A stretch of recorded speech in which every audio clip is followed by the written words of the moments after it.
দর্শকবৃন্দ আসসালামু আলাইকুম। আজকে আপনাদের জন্য এই ভিডিও ক্লিপে উপস্থাপন করব কমপ্লায়েন্স অডিট কি ও কত প্রকার। প্রথমে আমরা জানি কমপ্লায়েন্স বলতে কি বোঝায়। কমপ্লায়েন্স বলতে বোঝায় অ্যাডহারেন্স to certain rules and regulations বা নিয়ম নীতির প্রতিপালন, যা কিনা প্রতিটি জায়গা, কর্মক্ষেত্র, পারিবারিক জীবন, সামাজিক জীবন, রাষ্ট্রীয় জীবনে এই কমপ্লায়েন্সের গুরুত্ব বা প্রয়োজন আছে, যা মেনে চলতে হয়। কর্মক্ষেত্রে বিশেষ করে রপ্তানিমুখী শিল্পগুলোতে একটি কথা আমরা প্রায়শই শুনি, বায়ার কমপ্লায়েন্স। এর অর্থ কী বা কী বোঝায়? বিদেশি ক্রেতাগণ যখন তারা তাদের কার্যাদেশ উপস্থাপন করেন বা ওয়ার্ক অর্ডার প্লেস করেন, তার আগে তারা নিশ্চিত করেন যে যে কারখানায় বা যে কর্মস্থলে আমি বা অর্থাৎ সংশ্লিষ্ট ক্রেতা ওয়ার্ক অর্ডার দিচ্ছেন, সেখানে কয়েকটি বিষয় নিশ্চিত করার মাধ্যমে এই ওয়ার্ক অর্ডারটি দেওয়া হয়ে থাকে, যাকে বলা হচ্ছে তাদের সিওসি অর্থাৎ কোড অফ কন্ডাক্ট, যা অবশ্যই প্রতিপালনীয় এবং সেই অনুযায়ী সেই নিয়ম নীতি সাধারণত ওই দেশে, যে দেশে ওই বিদেশি ক্রেতা কার্যাদেশ দিচ্ছে, সেই দেশের আইন কানুন এবং আইএলও যে কনভেনশনসগুলো রয়েছে, সেই কনভেনশন অনুযায়ী যে সকল বিষয় প্রতিপালনীয় তা পালন করা হচ্ছে, সেই বিষয়গুলো একটি অডিটের মাধ্যমে নিশ্চিত করেন। ইহাকেই বলা হচ্ছে কমপ্লায়েন্স অডিট, অর্থাৎ এই নিশ্চিতকরণের যে প্রক্রিয়া তাকেই বলা হচ্ছে কমপ্লায়েন্স অডিট। কমপ্লায়েন্স অডিট কয়েকটি ভাগে ভাগ করা হয়, সেই ভাগগুলো বলবো এবং প্রত্যেকটি ভাগ বিস্তারিতভাবে আলোচনা করব। তাই সংশ্লিষ্ট তথ্যপত্র জানার জন্য অবশ্যই এই ভিডিও শেষ পর্যন্ত দেখুন।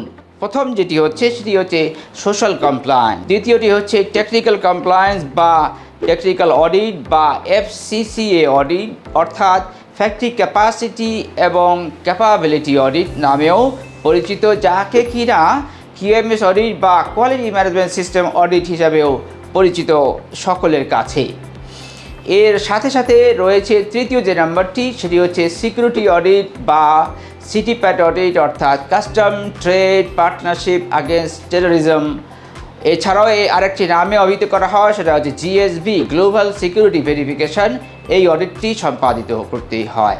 এই যে কটি অডিটের কথা বললাম, এই তিনটি অডিটের রেজাল্টের উপর ভিত্তি করে স্কোরিং করা হয় এবং বিভিন্ন স্কোরের মাধ্যমে গ্রেডিং করা হয় ওই ফ্যাক্টরিগুলোকে বা কর্মস্থলকে। তারপরে ওই গ্রেড অনুযায়ী সেখানে কার্যাদেশ বা কার্যাদেশের পরিমাণও নিরূপণ করা হয় বা নির্ধারণ করতে হয়। আসলে আমরা জানি একটু সোশ্যাল কমপ্লায়েন্স অডিট সম্পর্কে একটু বিস্তারিত। এই অডিটের মাধ্যমে আসলে কি করা হয়? এই অডিটের মাধ্যমে কারখানাগুলোতে সামাজিক অনুপালনীয় যে বিষয়, অর্থাৎ কর্মক্ষেত্রের যে নিয়মকানুন, শ্রমঘণ্টা, মজুরি সংক্রান্ত যে নিয়মকানুন বিষয়াদিগুলো রয়েছে, পরিবেশগত বিষয়াদি যে রয়েছে, এছাড়াও স্বাস্থ্য ও নিরাপত্তা, বিশেষ করে অগ্নি নিরাপত্তা সম্পর্কিত বিষয়গুলি বিশেষভাবে নিশ্চিত করা হয় এই সোশ্যাল কমপ্লায়েন্স অডিটের মাধ্যমে। আমরা এবার জানি যে টেকনিক্যাল কমপ্লায়েন্স বলতে কী বোঝাচ্ছে। বাইরের এই মানদণ্ডের মাধ্যমে যে কারখানায় যে পণ্যগুলো উৎপাদিত হবে তা যেন সর্বদিক থেকে গুণগত মানসম্পন্ন হয়, তা নিশ্চিত করার জন্যই এই টেকনিক্যাল অডিট বা এফসিসি অডিট, যেটি বললাম ভিডিও শুরুতে, সম্পাদন করা হয়ে থাকে।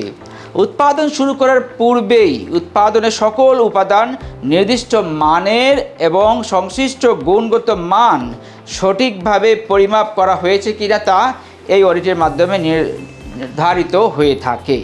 এছাড়াও উৎপাদনের সকল স্তরে সঠিক কোয়ালিটি বা গুণগত মান সঠিকভাবে পালনের জন্য যাবতীয় সরঞ্জামাদি এবং প্রক্রিয়া বা প্রসেস কারখানা বিরাজমান রয়েছে কিনা তা এই অডিটের মাধ্যমে নির্ধারিত হয়ে থাকে বা নিশ্চিত করা হয়।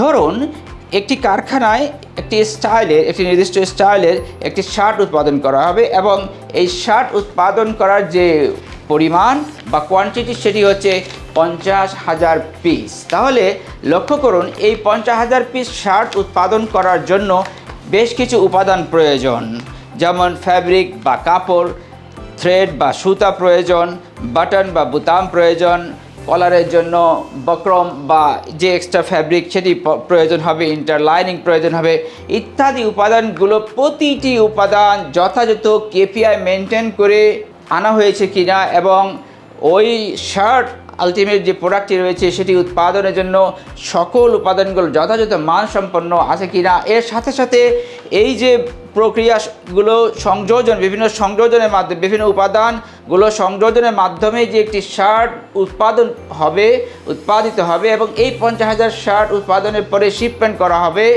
এটি একটি প্রসেসের মাধ্যমে যেতে হয়। তখনই এই প্রতিটি প্রসেসে যেন কোয়ালিটি সম্পর্কিত যে বিষয়গুলো রয়েছে তা নিশ্চিত করা হয় এবং সেই নিশ্চিতকরণের জন্য যে প্রসেসগুলো বিরাজমান আছে কি নেই সেইটি অডিটই এই টেকনিক্যাল কমপ্লায়েন্স অডিটের মাধ্যমে নিশ্চিত করা হয়। দর্শকবৃন্দ, আসুন এবার আমরা একটু জানি যে CTPAT audit, BSB global security verification অডিটের কথা যদি বলা হলো সেটি আসলে কেন বা কী কারণে কোন জায়গার জন্য বিশেষভাবে প্রযোজ্য হবে। এই সিটিপ্যাড অডিটটি সাধারণত যুক্তরাষ্ট্রের বা আমেরিকার বাজারে যে সকল পণ্যগুলো যাবে সেগুলো নিশ্চিত করার জন্য এই সিটিপ্যাড অডিট ওই সংশ্লিষ্ট বায়ার নিশ্চিত করে ফেলেন। কোথা থেকে আসলো এই সিটিপ্যাড অডিট? 9/11-এর কথা আমরা অনেকেই শুনেছি এবং জানি, মিনিং দ্যাট 2001 সালের সেপ্টেম্বর মাসের 11 তারিখ ইউএস প্যাসেঞ্জার জেট সিজ হয়েছিল এবং সিজ হওয়ার মাধ্যমে যে সুইসাইডাল অ্যাটাক হয়েছিল, এই অ্যাটাকের ফলে যে হয়েছিল যে twin tower, America twin tower ভস্মীভূত হয় এবং হাজারো মানুষের মৃত্যু ঘটেছিল সেই দিনকার পর থেকে US custom and border protection authority একটি আইন জারি করেন এবং এই আইনের আলোকেই এই সিকিউরিটি অডিট সম্পাদিত হয়ে থাকে।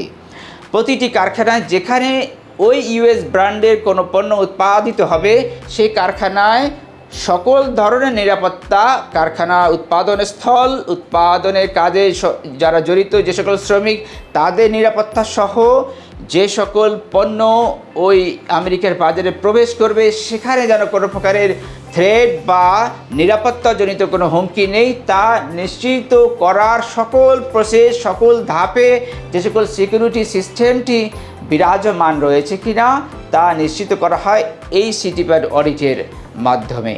দর্শকবৃন্দ, এই ভিডিওতে আলোচনা করেছি এই যে কমপ্লায়েন্স অডিট এবং কমপ্লায়েন্স অডিটের যে প্রকারভেদ বা কী অডিট হয়ে থাকে সে সম্পর্কে। আশা করি যারা কমপ্লায়েন্স প্রফেশনাল হিসাবে নিজেকে গড়ে তুলছেন বা গড়ে তুলবেন বলে সিদ্ধান্ত নিয়েছেন তাদের জন্য এটি সম্যক জ্ঞানটুকু হওয়ার জন্য এই ভিডিওই যথেষ্ট হবে এবং সকলেই এই ভিডিও থেকে যে লব্ধ জ্ঞান অর্জন করে পরবর্তী পড়াশোনার মাধ্যমে বা পরবর্তী যে ভিডিওগুলো এই চ্যানেল স্মার্ট লার্নিং হেরিটেজে উপস্থাপিত হবে তা দেখে আপনারা নিশ্চয়ই নিজেকে প্রস্তুত করবেন। আশা করি সকলের কাছে এই ভিডিওটি কাজে লেগেছে। কাজে লাগলে অবশ্যই শেয়ার এবং লাইক করতে ভুলবেন না। এর সাথে সাথে যারা প্রথম ভিউয়ার তারা অবশ্যই এই চ্যানেলটি সাবস্ক্রাইব করুন এই ভিডিও দেখার মাধ্যমে। আল্লাহ হাফেজ।